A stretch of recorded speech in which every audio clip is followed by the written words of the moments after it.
Hello, you guys. It's Charlie, aka Miss Charlotte, and welcome to Charlie's Universe 2014, you guys.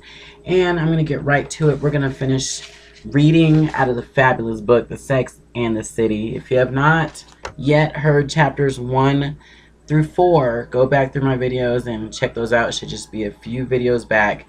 We've already talked to it. It kind of introduced a few of the characters already. It talked about serial daters. It talked about love in Manhattan. Just a few interesting topics, but we haven't exactly met the main characters of Sex and the City just yet, so we're going to start getting into that. So we're going to get right into it, and this is chapter 5. It's called Meet the Guys Who Bed Models. And while I'm reading my chapter, I'm going to drink some of my Smirnoff to enjoy my night, because it's after work. It's like 12 o'clock. Got 2 hours till I got to go to bed, so yeah. Alright, you guys, so this is chapter 5. There was just the slightest stir as Gregory Roquet, the conspiracy filmmaker, slipped into the brewery bar on a recent Friday night.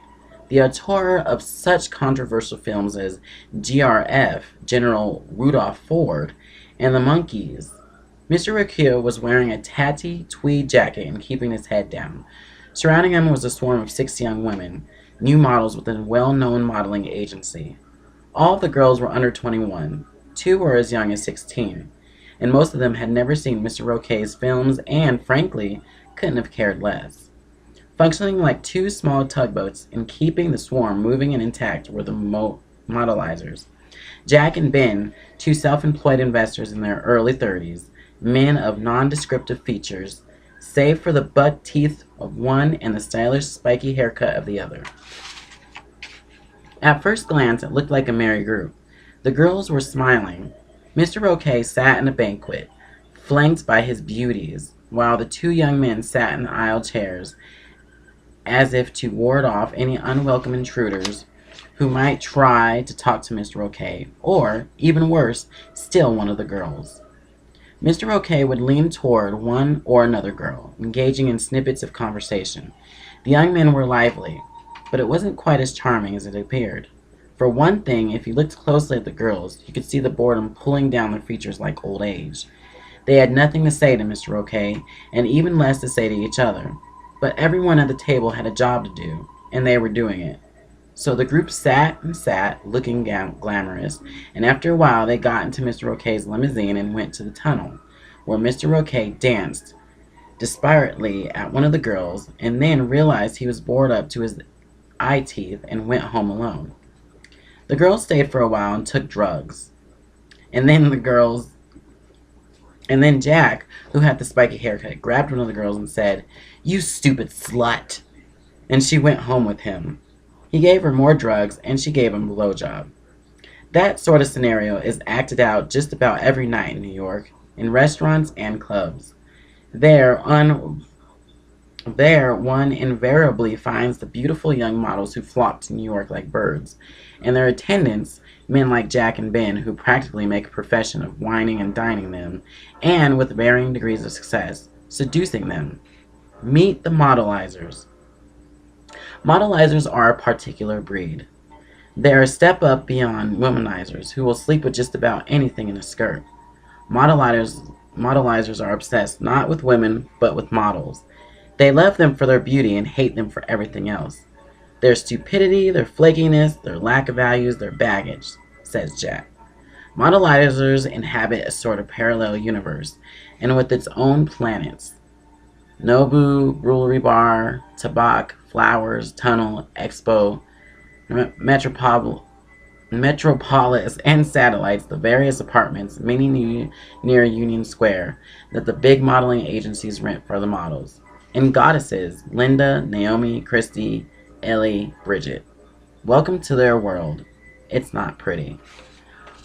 Just for the record, you guys, I just want to say real quick, I'm sorry if I'm reading and then I stumble across words, and I'm sorry. I try to read it as perfect as possible, and sometimes, yeah, I stumble upon words, so I'm sorry about that. Also, for those of you who are wondering, Soraya, This book is pretty close to the actual television show. The actual television show does talk about a lot of different topics. I wish that I can actually literally play clips from the movie, because I used to, like, when I had to do this a long time ago on another YouTube channel, I had the soundtrack music playing, I had clips from the videos, but it was all copyright stuff, so this time around I can't do it. So, but I wish I could. It would have been so much funner. But yeah, if you have not seen the Sex and the Cities in real life, you got to go to like Entertainment or something and get the set. It's a great show. Alright, so the modelizers. Not any man can become a modelizer. To get models, you have to be rich, really good looking, and or in the arts, said Barkley. He's an up-and-coming artist, and he has a face like a Botticelli angel framed by a blonde page boy haircut. He's sitting in his junior loft in Soho, which is paid for by his parents, as are the rest of his expenses, his father being a coat hanger magnate and monopolist. That's good for Barkley, because being a modelizer isn't cheap. There are drinks at clubs, dinners, cab expenses from one club to another, and drugs, mostly marijuana, but occasionally heroin and cocaine. It also takes time, lots of time. Barkley's parents think he's painting, but he's too busy spending his days organizing his nights with models. Frankly, I'm kind of confused about this whole model thing, Barkley says. He's pacing around his loft in leather jeans, shirtless. His hair is just washed and his chest has something like 3 hairs on it. Models love him. They think he's hot and nice. You've got to treat them just like regular girls, he says. Then he lights up his cigarette and says, you've got to be able to roll into a place and go right up to the hottest girl there. Otherwise, you're finished. It's like being around dogs. You've got to show no fear. The phone rings. Hannah. She's doing a shoot in Amsterdam. Barkley puts her on the speaker. She's lonely and she's stoned. I miss you, baby, she moans. Her voice is like a serpent trying to crawl out of its skin. If you were here right now, I'd have your ding-dong down my throat. Ah! I love that so much, baby. See? Barkley says. He talks to her, raking his fingers through his hair. He lights up a joint. I'm smoking with you now, baby. There are 2 kinds of modelizers. Those who are closing the deal and those who aren't, says Chorit Flesker, author of Shallow Man, a novel about a man who chases models. Leading the pack are the super modelizers, men who are seen with the likes of Ellie McCrossfair, Bridget Hall, Naomi Campbell. There are guys like this any models conjugate. Paris, Milan, and Rome, says Mr. Flesky. These guys have status in the world of modeling. They can pick off models like clay pigeons. They burn 'em and churn 'em. But not all modelizers are high profile. In Manhattan, a necessary stepping off point for young new models, just being rich can be enough. Take George and his partner, Charlie. On any given night of the week, George and Charlie are taking a group of models, sometimes up to 12, out to dinner. George and Charlie could be Middle European or even Middle Eastern, but in truth they're from New Jersey.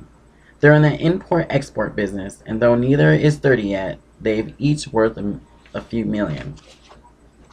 Charlie never gets laid, says George, laughing, spinning around in his leather swivel chair behind a large mahogany desk in his office. There are oriental carpets on the floor and real art on the walls. George says he doesn't care about getting laid. It's a sport, he says. For these guys, the girls are a trophy extension, confirms Mr. Flesky. Maybe they feel unattractive or are blindly ambitious. Last year, George got a 19-year-old model pregnant. He knew her for 5 weeks. Now they've got a 9-year-old son. He never sees her anymore. Here's what she wants. $4,500 a month in child support, a $500,000 life insurance policy, a $50,000 college fund. I think that's a little excessive, don't you? George asks. When he smiles, the tops of his teeth are gray.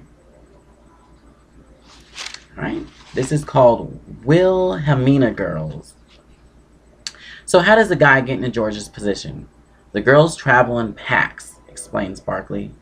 It's a very closed group. The models hang out in possesses or in posses and live in groups in model apartments. They don't feel safe unless they go out together. It's intimidating to a guy. On the flip side, it works to your advantage because if there are 20 models in a place, the one you want is not going to be the most beautiful. You have more of a chance. If there's just one, she's the most beautiful and she can work it. When you go up to one in a group of 4 or 5, it makes the girl feel like she's better than the other girls. The trick is meeting one girl. The best way is through a mutual friend. Once a guy has access, once you get violated by one of the girls, or validated by one of the girls, says Mr. Flesky, then the guy gets beyond being an ordinary Joe. 3 years ago, George was at a club where he ran into a girl he knew from high school who was with a booker with an agency. He met some models. He had drugs. Eventually, they all went back to the model's apartment. He had enough to keep them going until 7 in the morning. He fooled around with one of them. The next day, she agreed to see him again, but only if all the other girls could come too. He took them all out to dinner. He kept going. That was the beginning of the obsession, he says. George knows all the model apartments now. The places where, for $500 a month, a new model gets to sleep in a bunk bed in a cramped 2 or 3 bedroom apartment with 5 other girls. But he's got to keep up, because the girls come and go all the time, and you have to stay close to at least one girl in the apartment. Still, there's a free-flowing supply. It's easy, George says. He picks up the phone and dials a number. Hello? Is Susan there? He asks. Susan's in Paris. Oh, he says, sounding disappointed. I'm an old friend of hers. In truth, he's known for her 2 months. And I just got back into town myself. Damn. Who's this? Sabrina.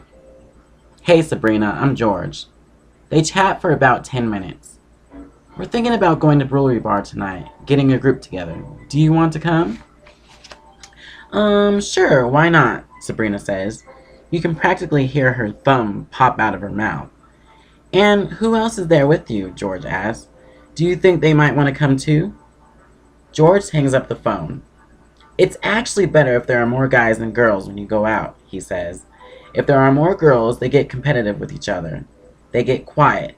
If a girl has seen a guy and she lets the other girls know, it can be a mistake. She thinks the girls she's living with are her friends, but they're not.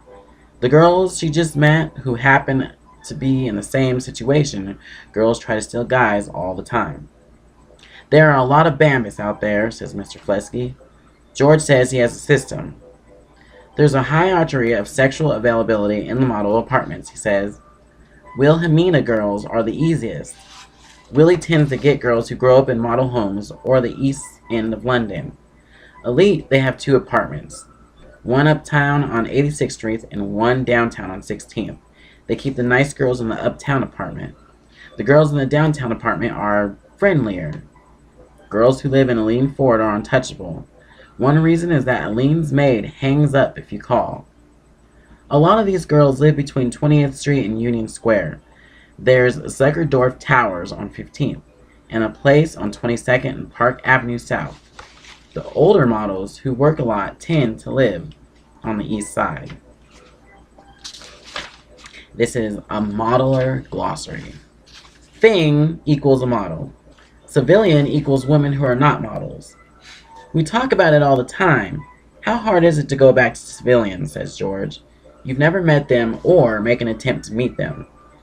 It's easier to get a model into bed than it is to get a civilian with a career to put out, says Sandy. Sandy's an actor with brilliant, bright green eyes. Civilians, they want stuff from guys. Things dissected. Thursday night at Barlaro, Mark Baker, the restaurateur and promoter, is throwing one of his special parties. Here's how it works. The promoters have a relationship with the agencies. The agencies know the promoters are safe. They're going to take care of their girls, entertain them. In turn, the promoters need the modelizers to take the girls out. The promoters don't always have the money to take the girls out to dinner. The modelizers do. Someone's got to feed them. The modelizer meets someone like Mr. Roquet. Mr. Roquet wants girls. The modelizers wants girls, and they also want to hang out with Mr. Roquet. Everyone is happy. Outside on this Thursday night, there's a pandemonium on the sidewalk. People pushing, trying to get the attention of a tall, mean-looking guy who could be part of Oriental, part Italian. Inside, the place is jammed. Everyone is dancing. Everyone is tall and beautiful. You talk to a girl with a fake European accent. Then a girl from Tennessee who just returned from a trip back home. I was wearing bell-bottoms and platform shoes, and my old boyfriend said, Carol Ann, what the hell are you wearing? And I said, get with it, honey. This is New York. Jack slides by and starts talking. Even if they're dumb, models are very manipulative. You can split them into 3 types. 1, the new girls in town. They're usually really young. 16, 17, they go out a lot. They might not work that much. They want something to do. They need to meet people like photographers. 2, the girls who work a lot. They're a little older, 21 and up. They've been in the business for 5 years. They never go out. They travel a lot. You almost never see them. And 3, the supermodels. They're looking for a big-time guy who can do something for them. They're all obsessed with money, maybe because their careers are insecure. They won't even look at a guy who has less than 20 or 30 mil. Plus, they have the big girl complex. They won't hang out with any girl who's not a top model, and they ignore other models or bitch about them. You go down to the bathroom with Jack and hang out in the men's room. By the time they get to be 21, these girls have tons of baggage, says Jack. They have a history. Children. Guys they slept with. Guys you don't like. Most of them come from broken homes or fucked up backgrounds. They're beautiful, but in the end, they don't do anything for you. They're young. They're uneducated. They have no values. You know? I prefer the older ones. You have to find one without baggage, and I'm on the search. Get one, get them all. The trick is to get one big girl, like a Hunter Reno or Jana Rhodes, says George. These are girls who have done covers in Europe. If you get one, you can get them all. At a nightclub, you pay attention to the older girls. They always want to go home early because they have to get up and work. You walk out to a cab, being a gentleman, then you go back in and attack the young ones. These girls just want to be comfortable, says Mr. Flesky. They're so young, they're just finding their way into a grown-up world. They're not fully developed, and they meet these guys who know all the tricks. How hard can it be? Back in the loft, Barkley opens a bottle of Coke and sits on a stool in the middle of the room. You think, who's prettier than a model? But they're not all so smart. They're flaky and fucked up. They're a lot looser than you think. It's way easier to screw a model than a regular girl. That's what they all do all the time. It's the way regular people are when they're on vacation. They're away, so they do things that wouldn't normally do. But these girls are away all the time because they travel from place to place. So that's what they're like all the time. Barkley takes a sip from his Coke and scratches his stomach. It's 3 in the morning, and he just woke up an hour ago. These girls are nomads, he says. They have a guy in every city. They call me when they're in New York, and I always imagine that they call someone else when they're in Paris or Rome or Milan. We pretend that we're going out when they're in town. We hold hands and see each other every day. A lot of girls want that, but then they're gone, Barkley yawns. I don't know. There are so many beautiful girls around that after a while you start looking for someone who can make you laugh. It's amazing sometimes what you'll do with these girls, George says. I went to church with one girl and her daughter. I've started to hang out with older girls almost exclusively. I've got to retire soon. They keep me from getting work done. They make me fuck up my life. George shrugged and glanced out the window of his 34th office at the view of Midtown Manhattan. Look at me, he says. I'm an old man at 29. Alright, you guys, so I hope you enjoyed that chapter. That was a very interesting chapter. Now we know something about womanizers, or not womanizers, modelizers, I'm sorry. Hey, it's after 12. I'm tired. Stay tuned for chapter 6, you guys. Holla back.